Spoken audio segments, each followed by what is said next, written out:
We're snorting cap rates and shooting up cash flow here at Deal Junkies.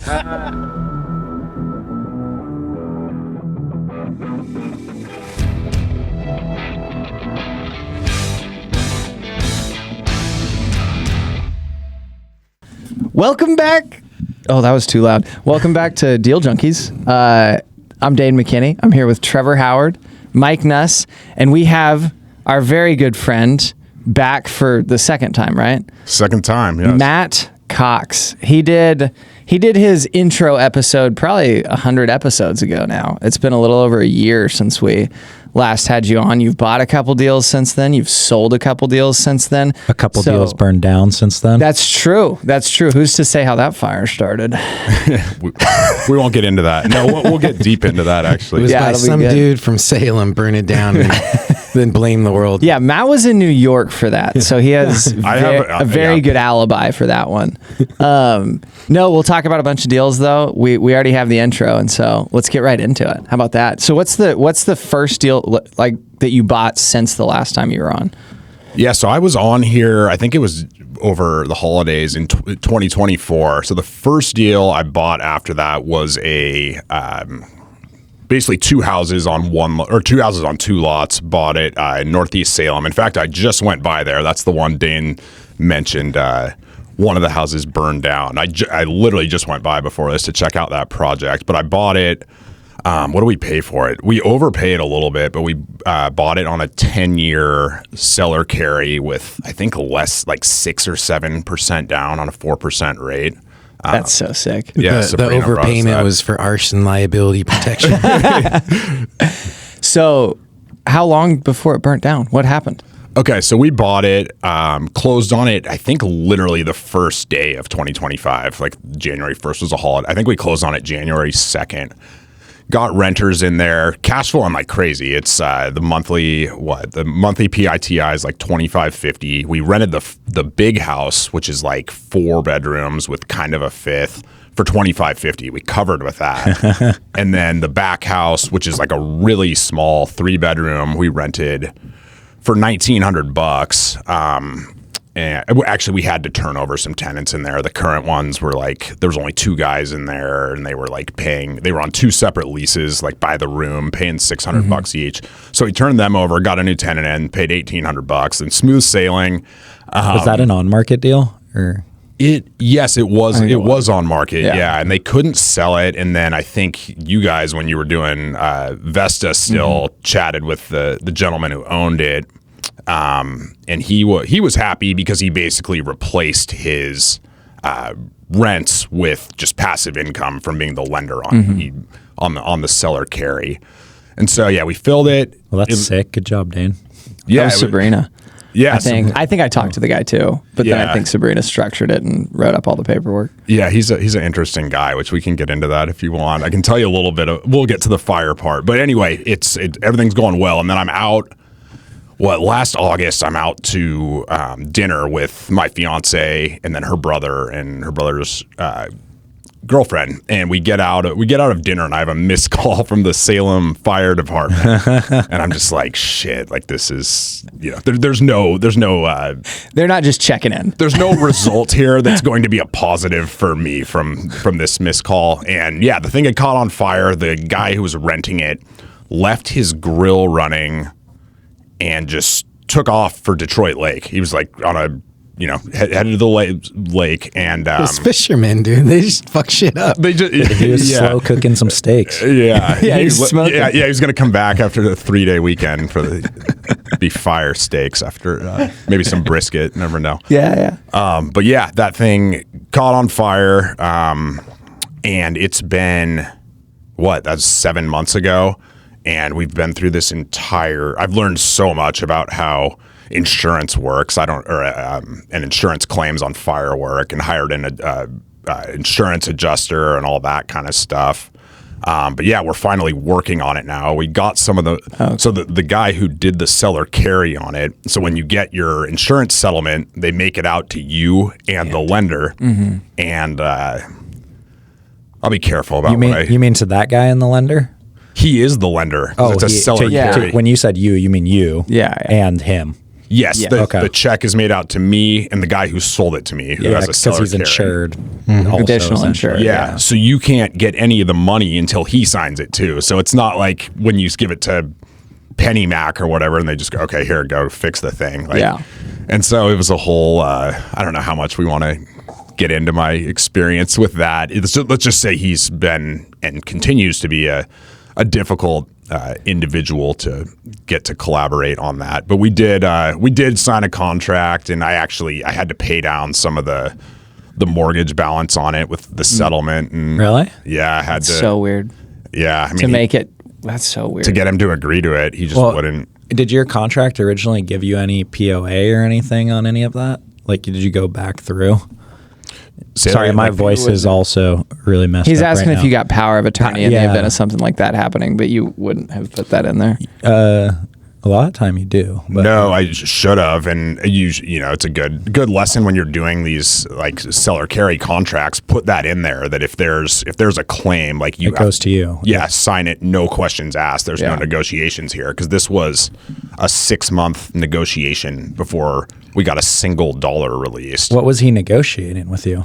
He just it pisses the idea that I might leave with some money in my pocket after doing all the repairs pisses him off. He's a grumpy old man. I don't know how else to put it. And he Comes from a generation of you got to work. Yeah, for it. You gotta stick it to this guy. So I paid the mortgage down by $30,000, and then the money gets released in tiers. I did the $40,000 got released. I do the roof. Then we just got the second amount released, and then once we spend all that, we get the third one released. Or at least, you know, he still has to sign the thing until Sandy M escrow to release it. But it's been an absolute nightmare, and I have some not nice things to say about Was this it guy, the small but- house or the big house that got burnt down? The small house, thankfully. Okay. Yeah. And then are you getting, like, are they paying for everything? Are you, other than the $30,000 you had to pay down on the mortgage, are you made whole on everything, lost rent, all that? Yeah, they got me rent. State Farm, I think that's the insurer. They've been really good about it. My adjuster, who I hired, has been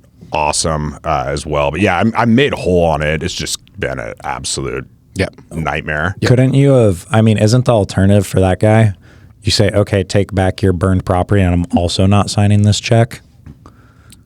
Yes, that came up. In fact, he made one offer that he was like, he was going to give me some minimal amount of money and be like, and ask me to sign the property back to him. Like literally less than what I was into the property. I was going to just lose money and give him a property, which back to the beginning, this is an awesome property. I want to hold. I've got great debt on it for 10 years. So he offered that. I mean, it's a guy who doesn't have a whole lot going on and becomes obsessed with this thing and Control. Yeah, control. And exactly. this was just a full-on seller carry.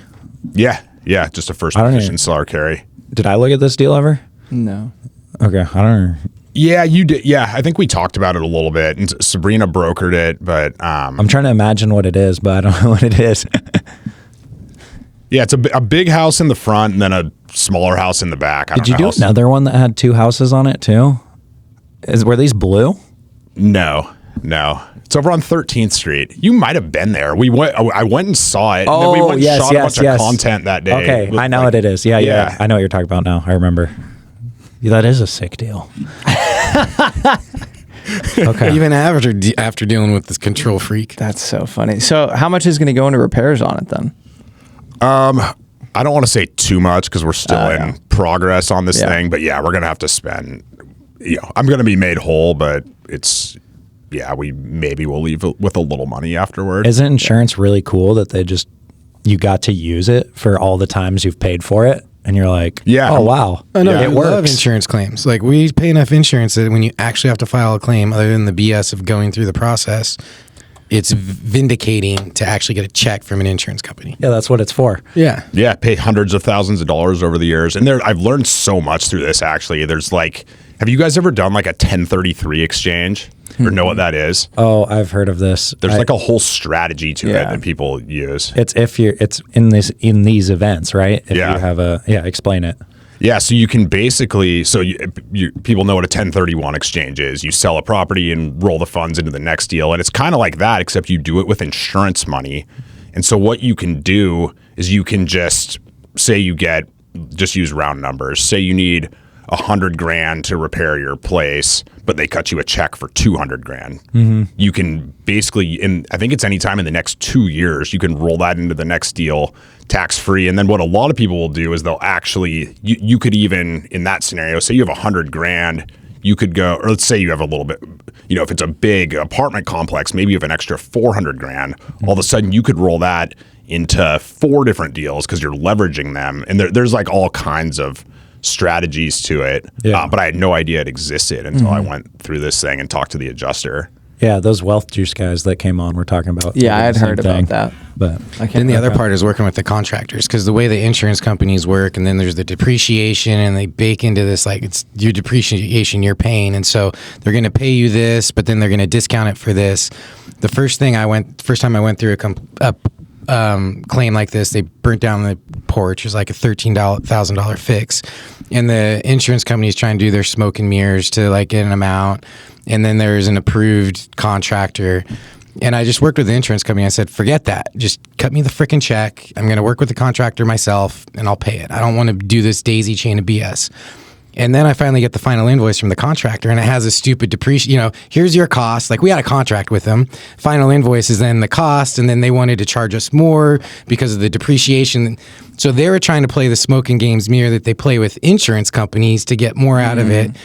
And the guys, so I just didn't pay anything. I just told them, like, look, this was our contract. I will send you a check for this amount. I'm not paying all this bullshit, whatever depreciation stuff you're trying to throw in here. He got so frustrated with me, and at the end of the day he said, fine.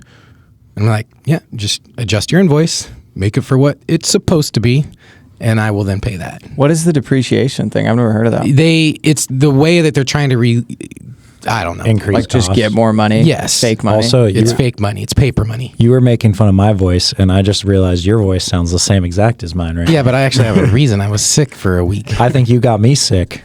No, I haven't even been around. He was out of town. Yeah, I got you sick from a Zoom call in 2,000 Mexico. miles away.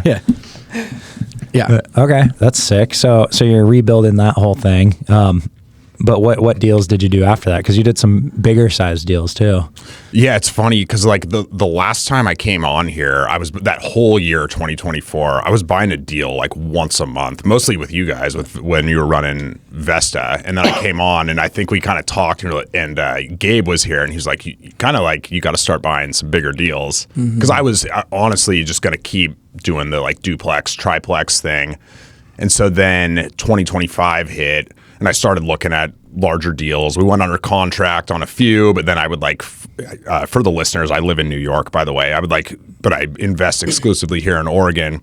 So I'd come out here and I'd fly out, and then the deal, there'd be some issues that was that with like it. 14 unit one in Portland too. Yeah, they give you wrong financials, and then you're like, yeah, the one in Southwest Portland. I flew out, and it was we couldn't come to terms on it because there was more capex, the numbers weren't. So a lot of that year, I kind of felt like I was banging my head against the wall. I was like, do I actually want to? It was more fun when I was buying a deal every single month, and then finally, we underwrote a million deals, went under contract on that one, and probably one or two other ones. And then we finally closed on one just down the street here on Chemeketa Street here in Salem.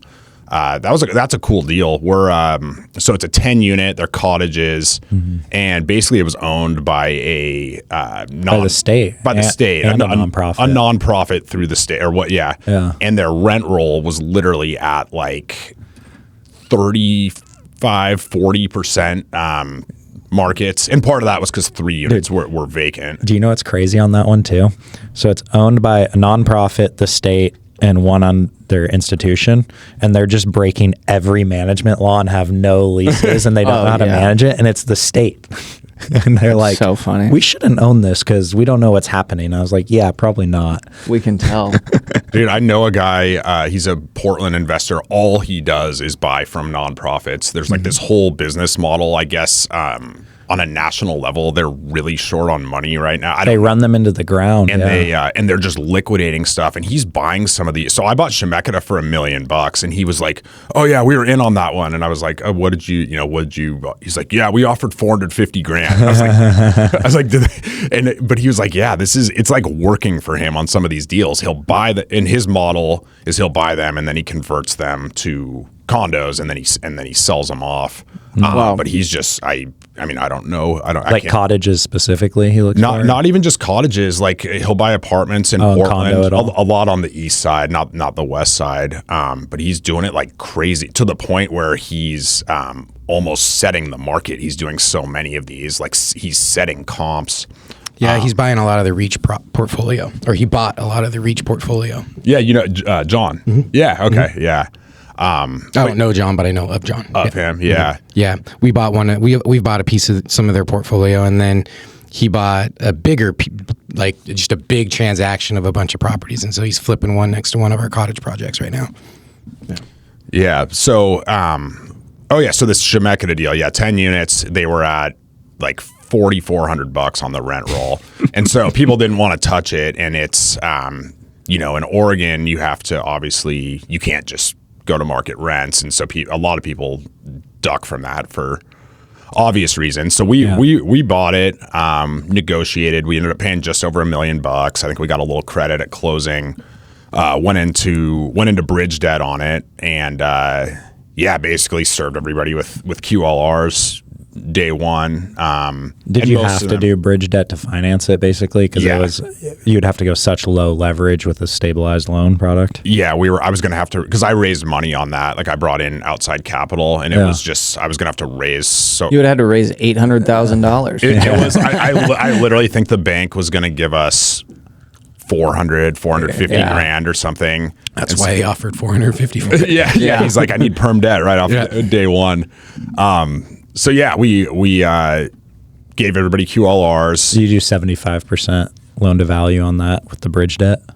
We got 80%. 80% of our purchase price. Oh. Yeah. Was that like a Renovo type lender or something like that? It's a SPREO. Okay. They gave us 80% of the purchase price, a year of prepaid interest. Okay. And then a construction line too. No, so the whole thing was, other than I raised like 200. I raised like a little over 3. Oh, to do some more repairs. Yeah, some repairs, and then we ended up paying everybody cash for keys. We'll do the QLR, and we're just like, hey, if you guys will just leave, we'll give you. Oh, let's speak to give that you some money. What rate did they give you though on that loan? That 9.75, I think. Okay.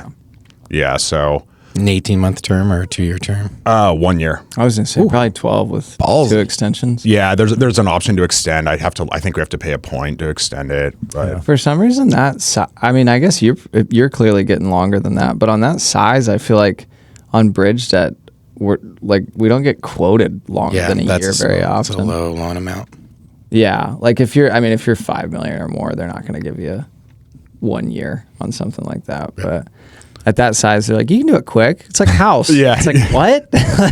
Well, it was funny because they didn't understand our business plan, because to get that loan, we had to have an as-is appraisal and then an after ARV appraisal, and they didn't get it. So our ARV appraisal missed badly, and I had to go back and talk to the guy, because they underwrote it, which is, there's a lesson there. Like, give them your business plan up front. Don't wait for them to appraise it and then try to fix funny. it. Yeah. But then, because the occupied units were rented for like $600, and so they were just like, well, the $660. Yeah, exactly. Literally, the 9.5%. You get a max increase. We had to explain the whole business, and to their credit, the guy wasn't.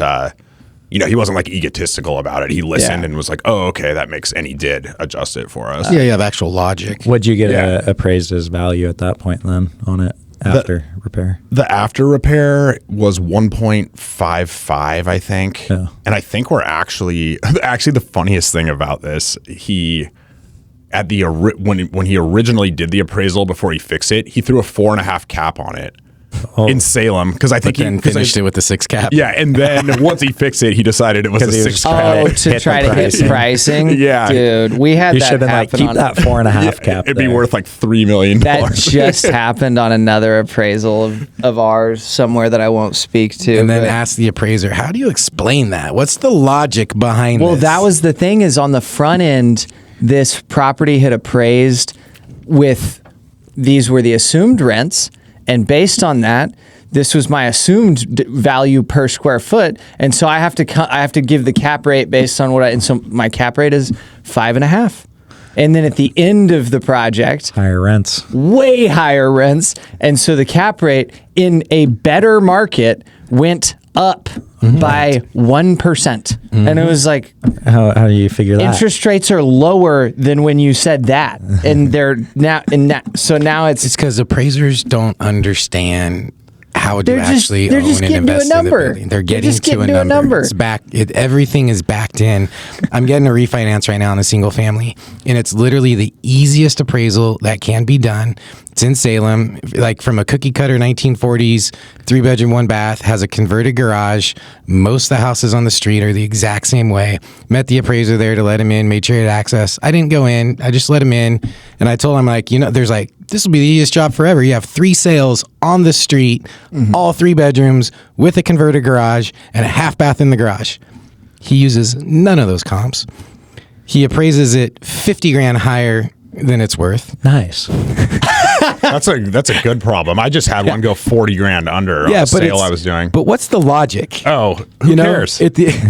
I mean, it's just what they're feeling. If you have some fucking integrity, you should care, right? Like, and his comp number 1 was 0.96 miles away, and you've got 3 sales on the street. They literally look exactly the same, and for some reason, 1 mile away. Don't overthink it. Just accept the higher value. I can't not overthink it because I understand their assignment requirements. Well, you were an appraiser. Yeah. That's why I don't respect any appraisers, and I don't know that I ever can. Mike has dissed so many people since I walked in today. Dude, I don't diss people. I many just of them off air. I just speak the truth, man. That's one way to say it. Yeah. All right. The lens at which you look at it. So this tent unit, 3 cap that you bought. 3 cap, sweet deal. This that's Lower Manhattan. This that I purchased. This was on market too, right? Yeah, it was on market. Sat for a bit. We offered right when it went on, and then they tested the market. They had it listed like 1.4 or something to start. Yeah, and they had a buyer, and they kind of kept tire kicking with them, and then they were finally just like, okay, we're going with you. Like, we know you're gonna buy this. So yeah, we got it. We got that appraisal, and it appraised at 155 ARV, but they were basing that on $1,125 rents, and we've actually achieved about $1,200 on rents, and then we got parking money too. So it's gonna appraise. I mean, knock on wood, who knows if they'll throw a 4 cap or a 12 cap on it. You got more rent, the cap rate goes up. Yeah, that's how it works. Have like a 1.65, 1.7 value or something. Your risk is lower, so the cap rate goes up. I mean, that's logic. Yeah, I mean, but yeah, based on, I mean, like at a 6 cap, I think it'll be worth a little over 1.7. Are you guys seeing it? Like, what are you seeing in like that kind of downtown area? 6, cap rates, 6.5. Yeah, I mean everywhere's 6.5. What's weird right now is that nothing is trading at a different cap rate. Yep. In my humble, like I really don't see anything trading. That's the capitulation window. That's what I've been saying lately as well. Explain Hey Siri, that. what is capitulation? Yeah, I was gonna say BATNA. Yeah. Are you familiar with BATNA? You said that like 100 episodes ago, and I looked it up at the time just to clarify. But what does it mean for the listener? Capitulation window or BATNA? BATNA's capitulation. Best alternative to negotiated I learned this in business law. Yeah. So BATNA is like the range of agreement, right? So if you're 2 parties negotiating and they both have a range of what they'll agree to, where that overlaps, that's BATNA. And so your capitulation window is just that. Where is it that sellers and buyers are meeting and are willing to transact at? And then what we're probably going to see is, because now the 5 years up 50 bips almost, the 2 years up 50 bips, that 6 to 6.5 is probably now 6.25 to 6.75, if not more. Yeah.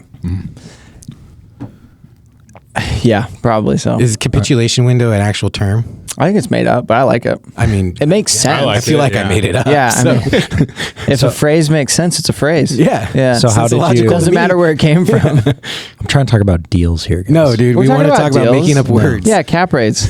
Well, a huge deal traded at a 6 cap last week. Hold on. Congrats. How did you do your cash for keys on it and like get them to actually? What is that process? Because a lot of people wonder about that.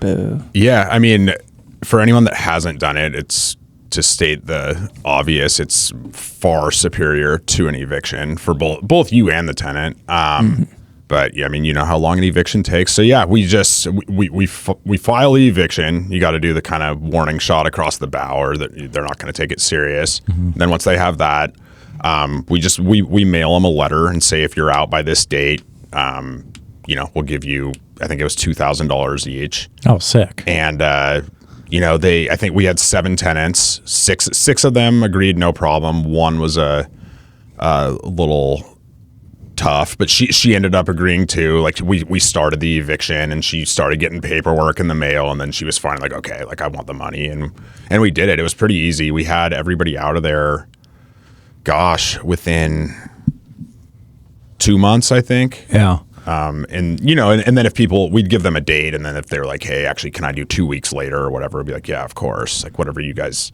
need, if you'll work with us. Yeah. For those people listening, what was the condition of the units when you took them over? Were they in good shape? There was one that was, and this one was, we knew it was there was one that's a total gut remodel. Most of the other ones, like we painted, we did, we replaced some appliances, floors, but it wasn't, there was only one that was just like a total train wreck. Yeah. But they were just outdated, really. Like Yeah. There was the one. There's one they overturned. That was it's really nice. I think we got like $1,300 in rent on that one. You're like $25 more a month. Hell yeah. 30 grand more to spend and 25 more to get. Well, that just speaks to like how they were operating it. They like did this one like insane, like barn door styles, and this like 1-bed cottage and like granite countertops and all that stuff. Funny. So sick. Yeah. For the record, for everybody listening as well, that's why they have to sell. Like, I think that when you hear that and you're like, you kicked everybody out, and like, get all the, it's like, yeah, we did. Somebody was going to. There's no world where it lasts forever. It's not if, it's when. And so like, that's the piece that I think people who aren't in it don't understand. Like, there's no world where, because we were talking about it before the episode started, Santa Barbara with like 5 kids in 1 bedroom, and they're all paying $1,000 a month. You can have a 5-bedroom house that's bringing in 25 grand a month. Like, that's real. And they're not stoked to live there, but that's because like the agencies that are there to make housing better have made housing substantially worse. And so like, I guess just painting a picture better on Matt, frankly, but then also us, because we're playing the same game. Like we do the same thing, but it's on projects that like 5 years from now, same thing's going to happen. Like 10 years, like it's just how long can it go before that does happen? Nonprofit, light tech buildings, low income housing projects. All real estate has a physical lifespan and an economic lifespan. And in the nonprofit world or the low income housing world, there's a timeline for it. And so what we're seeing in Portland is all the long-term low housing income providers are all selling off all their old assets because they're beyond the economic and physical lifestyle or lifespan, and they're rolling the equity into new buildings. And it's the function of how the stacks work, right? So they get a developer fee that gets built into this capital stack. And at the end of the day, they're trying to run off management fees, but they have these buildings that they really can't afford to maintain long term. And then the older they get, the less they can actually afford to do it. And so it's the economic cycle runs out, and you have to reset that economic cycle. But then the problem is, especially when you now have rent control and qualifying landlord, now your buyer pool shrunk significantly. And so the only way to reset that is some ways that are doing it, like Sean is saying right now in Portland, is they're just buying it. They've got a deal right now on a project in Portland where it has a LIHTC loan and it has a City of Portland loan, and they're able to assume the loans, get 2 years of deferred payments. And the whole plan is just selling them as low-income condos. And so they're buying an apartment building, condo converting them, and then selling them 3-bedroom units for $150 grand. Wow. But when you're buying it at 70 or 80 grand per unit on your basis. And then you're inheriting really, really good debt. But then the debt comes with these covenants, these deed restrictions. But there's a model there if you can figure it out. The problem is most people aren't going to bang their heads against the wall to figure it out. Yeah.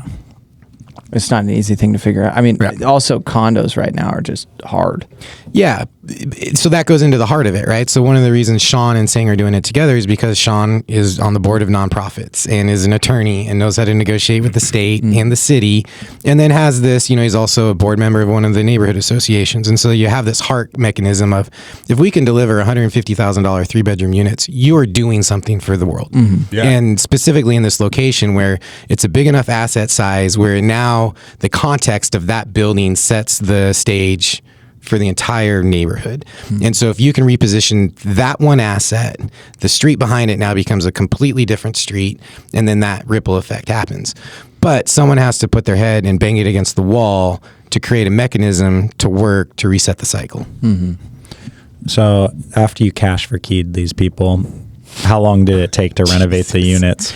We're going to get banned. Not long, because we would do them one at a time. So the second that we got, because they were kind of staggered. It's not like everybody just left on one day. So the second they got out of there, we would do it. Or if there were multiple, I would instruct my GC, Phil, like whichever one was the closest to being rentable, we would go knock that one out first. So most of the units were a matter of a few, 4 or 5 days to have them ready. Like it was not very difficult, and we found renters really quickly too. Yeah, I would imagine desirable, super desirable. Yeah, I mean, there's no other option for that in downtown, at least. To have a little yard like that, and people pay so much more for that just to have the little yards. I walked a deal in Portland yesterday. Out on like 51st, and they were these little 1-bedrooms that were renting for $1,500 a unit because they were garden style like that, where you have a little yard out front. I had no idea stuff was renting for that much. The Clinton Street project. 3 buildings. 4 buildings. 4 buildings, 5 units each. No. Yeah. 20 unit. Yeah. 4 buildings. Yeah. Yep. Yeah. So how much did you spend total on your renovation on this thing? About $140. Okay. So not a ton. Yeah. Did you over raise for it then? Did you find out? Yeah, I did. I over raised for it, and we built in for future capex and stuff like that. But yeah, about 140. Have you done your refi yet?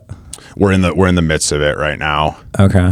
How much time's left on your loan until you have to pay that extension? Are you going to beat the clock on it? It goes till October 1st, so we have some time. Oh yeah. The hardest part is finding a lender that will do a cash out or even a rate and term, honestly, with it, but before the seasoning period is up. Because what I want to do, I want to return money to my investors. I want to do a cash out, but I want to at least get a rate and term. And what we're seeing is they're running off loan to cost. So they'll take what I paid for it, tack on what I spent on renos.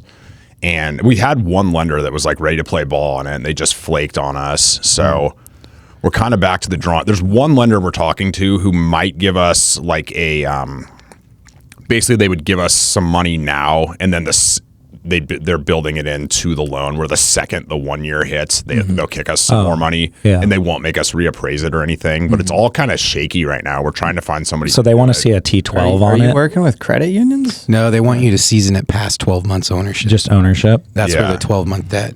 Exactly. But yeah, we've gone out to credit unions. Can you line it up with that 1 year date and just close it on the same date essentially as your other one? That's kind of what I'm thinking. But honestly, I also don't want to pay this we're lighting $4,000 on fire every month by being in this loan. Yeah. And 6 more months. What is it? Yeah, 6 more months of it. It's a significant waste of money. Okay. And then when you raised, because this was more of like a joint venture partnership you did with people. So you raised 300. How many people did you have to bring together to do that? Just myself and 3 others. Yeah. Pretty small. Because you had been partnering and raising other money for deals prior, right? But was this the largest raise you had done to that point? Yeah, I mean, this is the first one I would call a true raise. Like I have like one buddy I've partnered with on deals, but it was really just like us part. Just doing a deal. Not together. where I'm like talking to. You're not selling them. Yeah, exactly. Or like I've done deals with my brother or stuff. That was the first real raise that I've done. How'd the raise go, and how'd you find the people? It was easy because it's such a small raise. I had my network of people. I'm getting it. Some of these deals, like the one I just walked, like we're getting into larger and larger raises where I'm having to actually have a network of people that are looking to put money into deals. But that first one was frankly really easy, and I put money in it too, so I took out a chunk of it. So yeah, the first 500 to $1 million in I almost like even each year. It kind of like resets on the year, but the first 500 to $1 million is like, okay, that's there. And then you get to like over $1 million. It's like, all right, I don't know as many people anymore. Yeah. Like I'm trying to find the rest of my people. Yeah. Are you guys getting people now? Cause you've been doing this for a bit. Are you getting people where you're returning money to them and they're giving it back to you? Like that's the ideal, but that's where you want to be. So we're like our biggest return will be in probably 8 months from now, 7 months from now, where we'll be able to just like everybody that's in that deal will more than likely just recycle capital with us. And ideally we're doing a cash out refi. We're having the conversations with all of them right now about that, but we've had because that's like $4 million, and then you can just go repeat the deal, and then they're thrilled because it went well, and now you got all your money back and you retain ownership. Yeah. So like those are the coolest ones. Yeah. And we've done another one of those too where we did full cycle. Yeah, and then Mark's had a couple where he's done it, but we've only had one full cycle refi. And then we're selling one right now too. But I've got a lot of people that want to give me money right now. The battle right now. I mean, we did a deal, and we can talk about that. We closed on one in January, but just like finding our next deal has been, it's the capitulation window. The capitulation window. There's still a gap there. So we're underwriting so many deals, making so many offers before we finally go under contract on. And there's not a lot of distress either, at least in the space that I'm buying, which is like the 2 to 4 million. Yeah. I don't know about the larger stuff, but there's just a lot of sellers that are on market that are, pegged to 2021 prices, and they're just like, nah, I think I'm good. And I'm like, all right, you're cash flowing. Like we're gonna have a lot of distress this year. You think? The distress is in the newer units and the big value adds. We're gonna have everybody got 5 years. Do you remember what we said? It was survive through 25 and then persist in 26, and then I was like recession in 27, depression in 27. Depression in that's what it was. Depression in 27. Well, because everybody's expiring. Yeah, everybody who refied in 2021 is. I mean, we have a deal that we're looking at right now that will not be named, but that a year and a half ago we looked at, and I knew their debt expires at the end of 26, and a year and a half ago I said we'll buy that deal in July of 26. That's when we're going to buy that deal. Is it in Oregon? It's in Oregon, yeah. Yeah, because there is less in Oregon because we didn't get, like, the Sun Belt right now is just imploding. Oh, yeah. Because we didn't have that huge bubble that they had. So, you know, in order for everybody to blow up, you have to inflate. Yeah. And so we don't have that because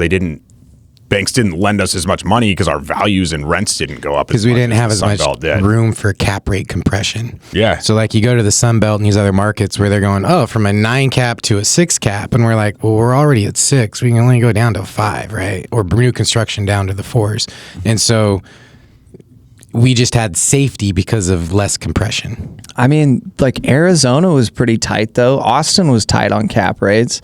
Like they were a little higher. The biggest thing in Austin though is that rents are down like 25%. Because the actual demographics. Because they built the shit out of it. Yeah, everybody's like, oh, this seems like an Austin place to build. But part of it also is California. It's other economical income streams moving into your market and then not wanting to stay long term. Yeah. That's part of it. But it's everybody. The easiest story to tell people if you want to raise capital and do deals is that population is growing. And so people they only look at the demand side of the curve, and population growth only matters as long as it outpaces supply growth. And most of the Sun Belt, you can just I mean, you go down, you're from Texas, right? Yeah. Yeah. Like you can go down there and just plop a subdivision anywhere you want. It's so funny. The moat here is that it's a freaking nightmare to try to build. Like it's hard. Yeah. You have to jump through hoops, and that's why supply, that's why these markets like Oregon and Washington are historically, they're not boom bust markets like in Arizona or a Texas or a Florida, of course, too. You drive in Texas now, especially that like we develop and like, or at least like think about developing and just like think about real estate generally. Like if you're buying apartments even, and you're looking at like why you would like one complex versus the other because of where like the stores are located. And then you look at like, you'll drive down a street in Texas, or you'll drive around like a city, like 200,000 people, like Lubbock or Amarillo, like kind of small, medium-sized towns. And you're like, which one of these is downtown? Like, why are there 17 downtowns? Like, and then it's like, who decided you could put a subdivision there? Like, that's where we put subdivisions. It's so, one time we went to a steakhouse in Texas one time. It was a super nice steakhouse. And I kid you not, we drove probably 2 miles past any like retail, anything, turned into a subdivision. We're driving through like a subdivision of probably 500 homes, and then just in the middle of the subdivision there was a steakhouse. I kid you not. It was like, well, this is a nice subdivision and they'll eat steak. Yeah. So we put a steakhouse here. Dude, like, I went because you just can. Like, kind of a story around that. I went right when I started buying real estate. It was 2020, right when COVID hit, and I was listening to Bigger Pockets just like nonstop, like every episode. And I listened to an episode about Arizona, about Phoenix. Like Phoenix is a good market. And I flew down there. I was buying single family homes. I flew down to Phoenix and met this realtor down there, and he just drove me around the whole city. And it was exactly, and it, like, oh, here's a house. Like there's 20 of the same house all next to each other, and then there's nothing around it. And then you drive on the highway again. Like it's just, it's like it's so hodgepodge. It's like Truman Show building housing. Like you go to all these, and I left that, and I was like, I don't know if I'm right or wrong, but I know I'm never buying anything down here. There's nothing unique or special about this real estate. Yeah, it's just high levels of income. That's the only thing that's special and unique about it. Yeah, and people want to be there, and that's like awesome. And there's periods where it's going to do really well, but it's going to track so hard with upturns and downturns because it's easy to move quickly. Yes. And so when the market goes up, it shoots up, and then it's easy to... like self-storage in easy housing. To move. Yeah, serious. But...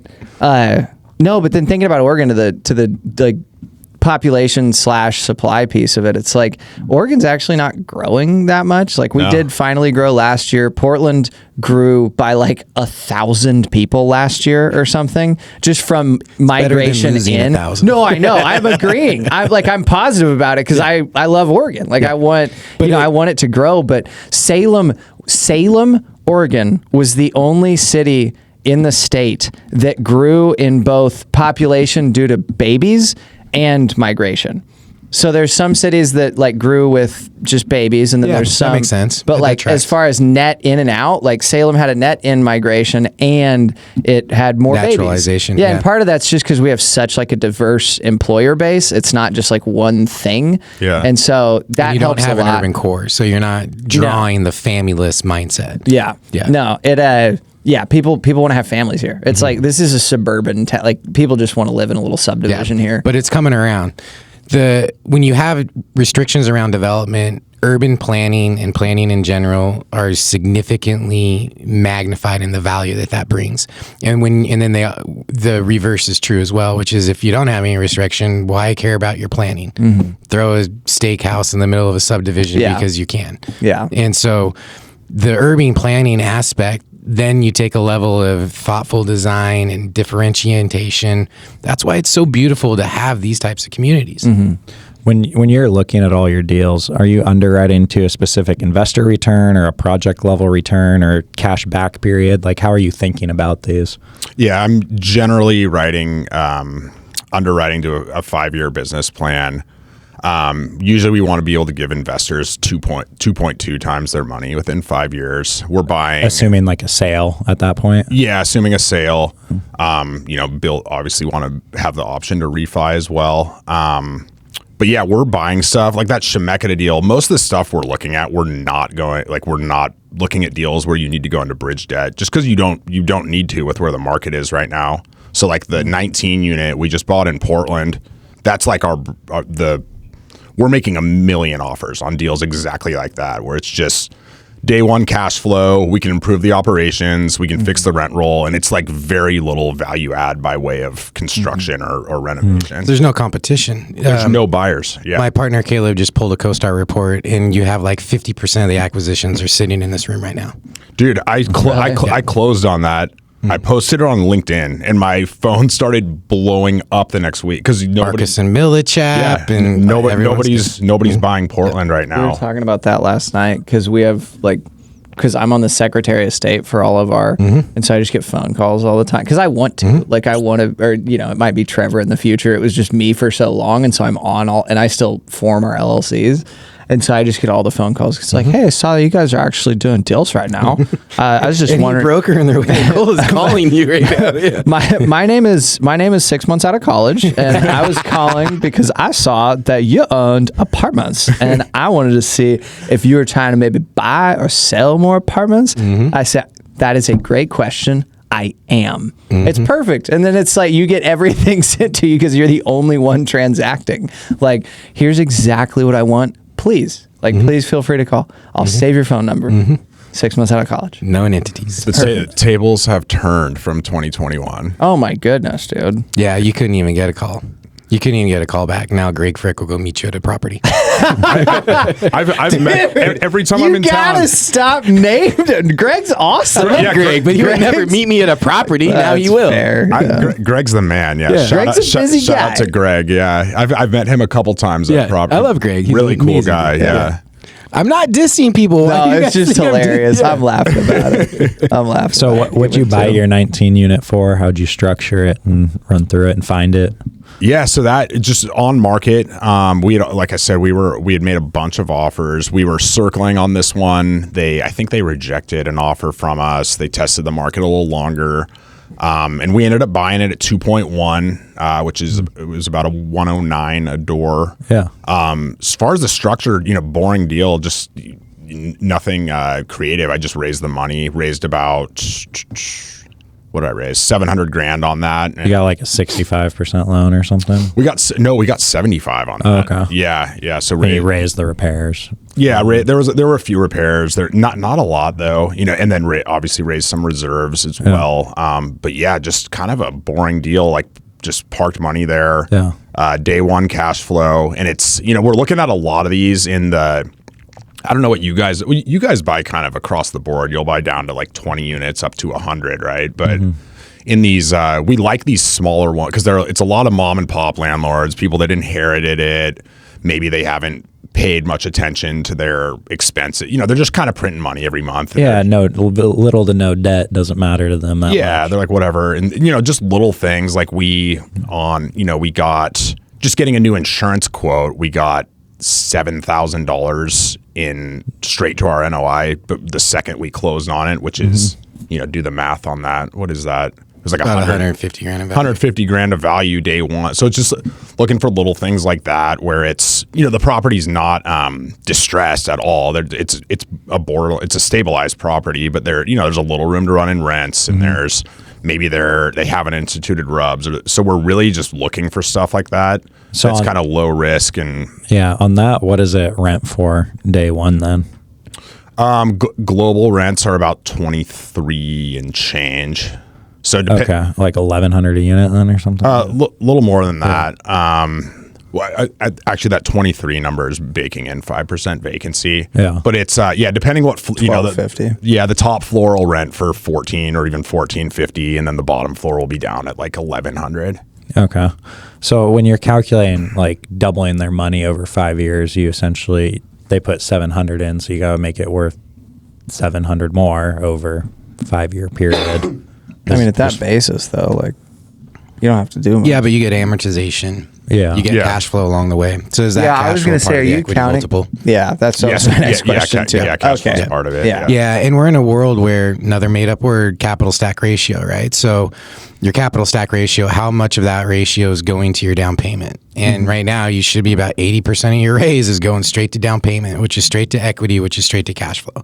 And so the less of your ratio going to down payment, the more the execution of your business model, the CapEx, how you spend it, when you spend it, how efficient you are with the operations matter more and more and more and more. Yes. And we're at a point where you just don't have to rely on really good execution of a value add. You can just go put most of your money that you raise into a down payment, you cash flow day one.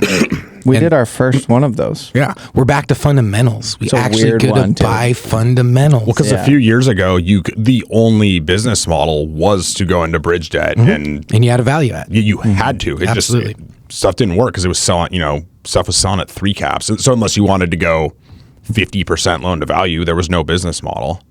There's still some unicorns out there, I believe. Yeah? I believe. I haven't value counted add them. unicorns? There are. There will always be value add unicorns. It's just you don't know where, it's hard. How do you? Yeah.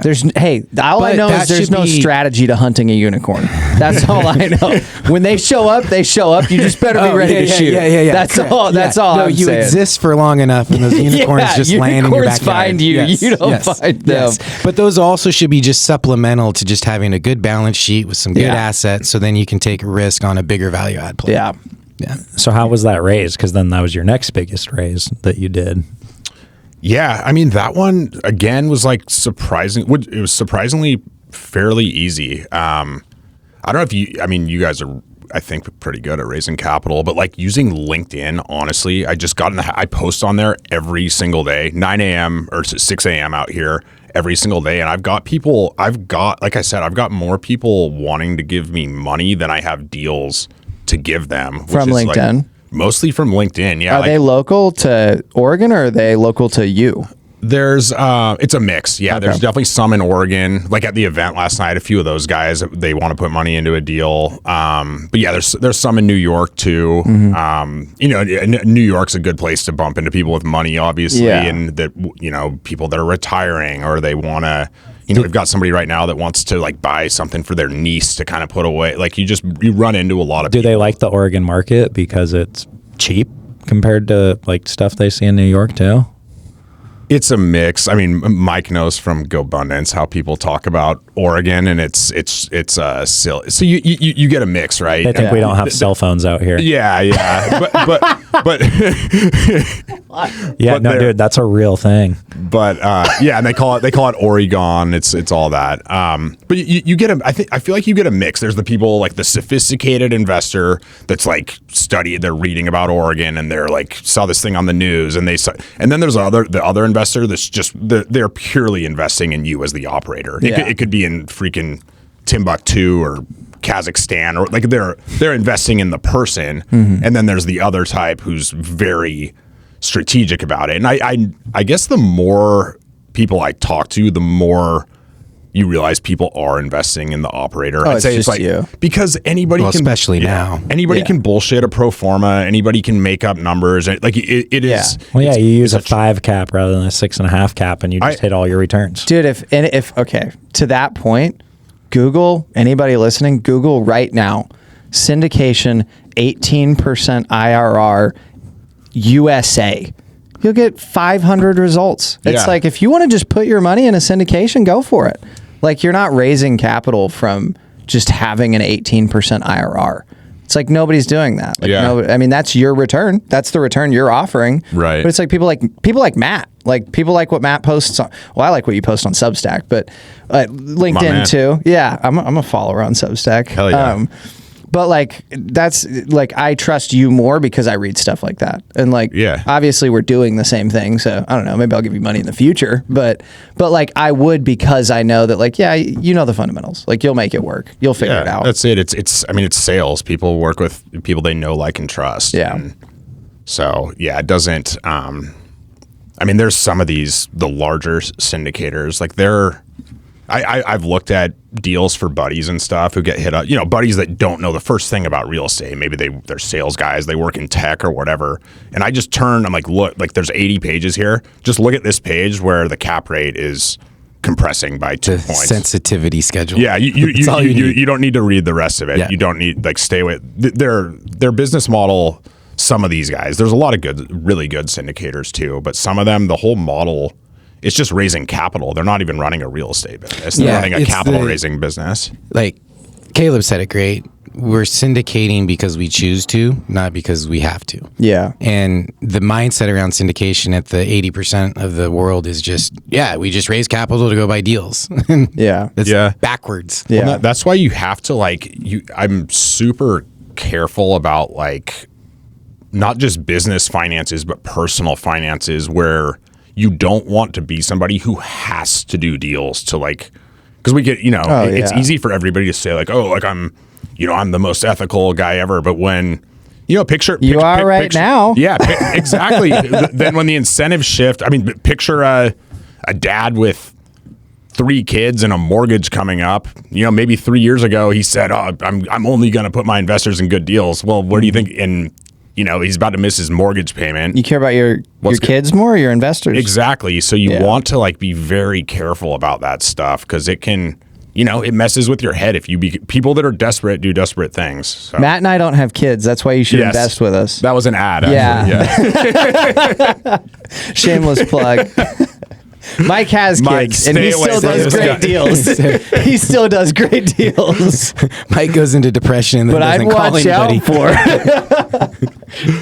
Oh, that's hilarious. So, that's a sweet basis on that one. That's fundamentally the exact same deal that we bought in Monmouth and Independence. Actually, but just from a basis perspective, it's the same deal. Yeah, that was a 70 unit. Yeah. But it was $8 million. It was just and it was probably the same thing. It was just it just kind of makes sense. I don't know.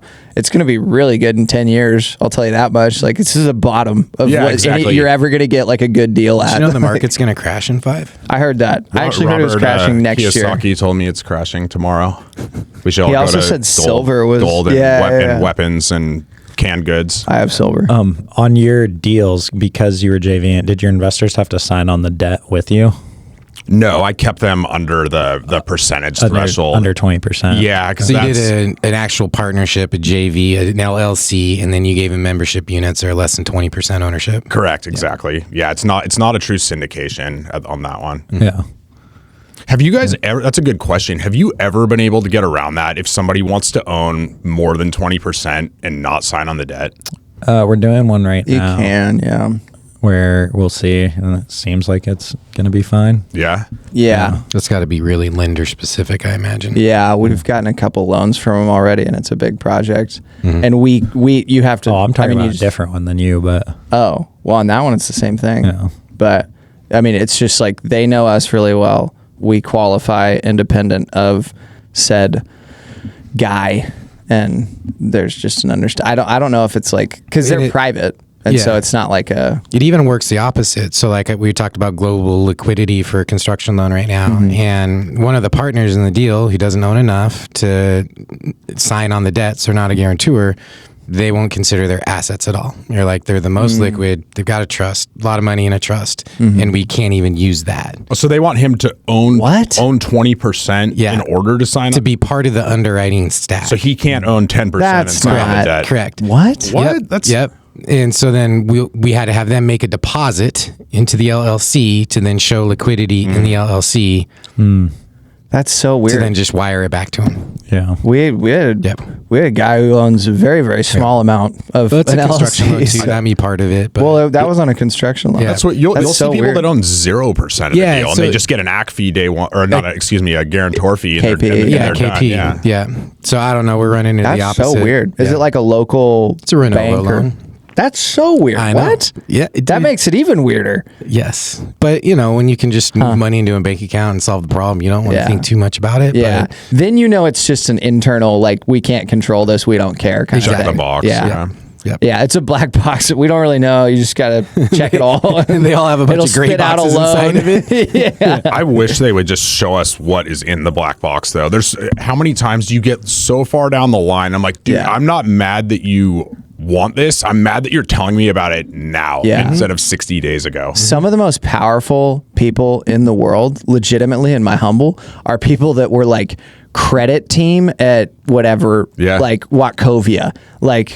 like they understand the funkiest forms of, we know all the boxes that should have been and weren't checked, like, or like high level credit team even currently at a bank, and then they go into real estate and it's like, no, this is how it works. Like, and then they can, to your point too, like when you get an appraisal back and it's like, well, that's why you send this is what you have to send the appraiser first. This is what you send to the bank first. They don't understand. You're the one who understands. Like that. I mean, I was talking to a guy yesterday who's a wizard of getting loans, and he was breaking down like how he got his most recent on a project, and I'm not going to give any details at all other than it was like mind-blowing the levels of like between where we're at and where he is at on that. Like I understand lending, and I understand lending better than 99% of people, not in real estate, but like 99% of people, Gen Pop. And then like you guys were probably at the same level. And then I talked to this guy and it was like, oh, I don't understand how lending works at all. Dude, yeah. The world is run by bankers in debt. Yeah. Like you created a financial product to give yourself a loan from an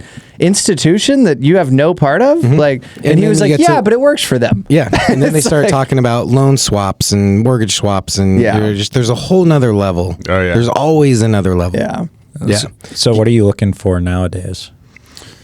I mean, really, I have brokers hit me up all the time, and that's our buy box is literally that deal we just bought. Like, we're looking for Portland core and Salem. We're not really buying the burr. I mean, and I always like, obviously if it's a smoking deal, we'll buy it, but like we're really looking at Portland core and Salem, 20, even 15 to 45 units, day one cash flow, like not a heavy lift. You know, just stuff we can go into perm debt on day one. Like I'm a very like low risk investor right now. We're not taking a lot of big swings. No reason to. Yeah. Yeah. I love that. Well, I think we got to wrap this one up. We got another one coming, right? Don't we? Sweet. Jawan. Oh, yeah. Yeah. Well, Matt, it was a pleasure to have you. It's always good to see you. We don't get to see Matt very much because he's out in New York, but when he makes his way back to his like true home. He just looks like New York. What does that mean? Jacked? It's just good posture, in good shape, healthy, good haircut, happy. deep voice. Yeah, you do look jacked. Good point, Mike. Thanks, guys. Well, pleasure to have you. Killer on all the deals. We're stoked that we could have played a small part in what you're building now. I mean, you're now just kind of doing your own thing, right? For the most part. He's just a blogger buying real estate. Yeah, exactly. No, in all seriousness, though, shout out to this podcast. I don't listen to any other real estate. I listen to a lot of stuff. This is the one real estate podcast. Legit. Like, I learn shit when I'm listening to this. So I think I've legit listened to every episode. So you guys are crushing it. Keep it going. I'm gonna listen. I think I have the Matt King episode teed up next. So it's good. I didn't even say a word. I just don't watched think I him. did either. I just watched him. It was great. He just gave us a lecture. It was awesome. I texted him after. I'm doing the ride with him. He's doing a bike ride across the country. I was like, that was awesome, dude. Like, I got so fired up. Yeah. He texted me. He's like, dude, that was weird. I got my best so fired up. I was like, I'm gonna go ride a bike with that guy. I knew you'd like him. Anyways, well, hey, it was great to have you, Matt. Always a pleasure. If anybody wants to reach out, how would they get in touch with you? Yeah, I'm super active on LinkedIn. It's Matthew Forrest Cox. I had to put my middle name in because there's a mortgage fraudster from Florida named Matthew Cox. That is not me. I ran into so many deals. I shouldn't say so he's many, famous, but right? he's very famous. Yeah, I've listened to him on podcasts. Yeah, he's a sociopath. But anyway, I'm Matthew Forrest Cox on pretty much everything now. So I'm active on LinkedIn. Subscribe to my Substack, the Saucetown Investor. That's the only thing I'll ask of you guys. And Instagram, Saucetown Properties is my company. But yeah, guys, thanks for having me on today. Yeah, it was great. Absolutely. Deal Junkies, thanks for listening. Share this episode with somebody that you care about so that they'll start listening to and start buying deals. Right? All right. We love you guys. We'll see you next time.